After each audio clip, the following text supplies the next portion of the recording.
د سواد خلق نور دا اسلام نشي برداشت کوله.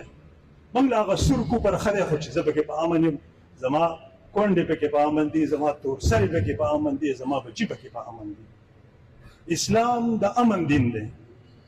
اسلام کافر له هم تحفظ ورکوي، اسلام غیر مسلم له هم تحفظ ورکوي. خو زه دې اسلام ته حیران یم چې د مسلمان نه صادر شوی چې دا د کوم جهان اسلام. موږ د سوات قومي جرګې د مشرانو نه د اپیل کوو چې هغه د باقاعده طور چې کوم دی دغه کم کس چې بیان متنازع کړی د دې بیان نه براءت اعلان هم وکړي او د دې مذمت هم وکړي، ځکه سوات قومي جرګې د متفقه حیثیت پرې سره متنازع کیږي. نو کم کس چې دا خبره کړې ده چې موږ دا دین نه منو، دا اسلام موږ نه منو، موږ کفر منو خو موږ دا اسلام نه منو. دین اسلام خو یو دین دی چې الله تعالی فرمایي ان الدین عند الله الاسلام، چې هغه د سلامتیا دین دی، هغه د عدل دین دی، د انصاف دین دی، د اخوت، د محبت، د بایچاره دین دی. او د دیو په ذهن کې دومره ګندګي او غلاظت پروت دی، د دیو په زړه کې د اسلام نه دومره بیزاری او نفرت پروت دی، د اسلام نه د دین نه دومره بیزاره دي چې دی د 40 کالو د یو ټولګي، یو مخصوص ټولګي طرز عمل ته ټول اسلام الاټ کوي. دا اختیار دیو له چا ورکړی دی؟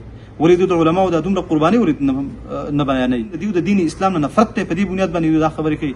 نو دغه مشر ورته زه نه یم، پته نشته دی چې دا د کم طرفه نمودار شوی دی او راغلی په سټیج باندې داسې بیان یې ورکړی دی.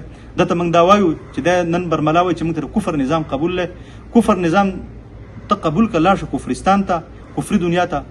الحمدلله د سوات عوام مسلمانان دي، د سوات عوام په دین مین دي، د سوات عوام اسلام غواړي، ځکه اسلام کې امن دی، اسلام کې سلامتیا ده، اسلام کې عدل ده، اسلام کې انصاف ده.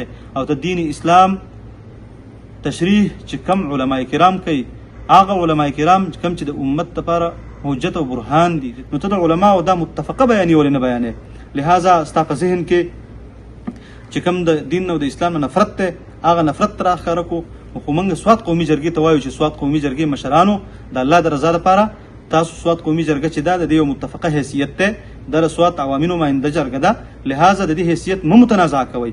داسې خلک چې هغه د دین اسلام د نفرت جذبات په زړه کې ساتي، د بیزارۍ جذبات په زړه کې ساتي، د علماو نه بیزارۍ، د شریعت د احکامو نه خبري، د دین اسلام د تعلیماتو نه خبري، د اسلام چهره او د اسلام سیرت هغه ته معلوم نه، نو هغه باندې په دې خبرو باندې پابندي ولګوي.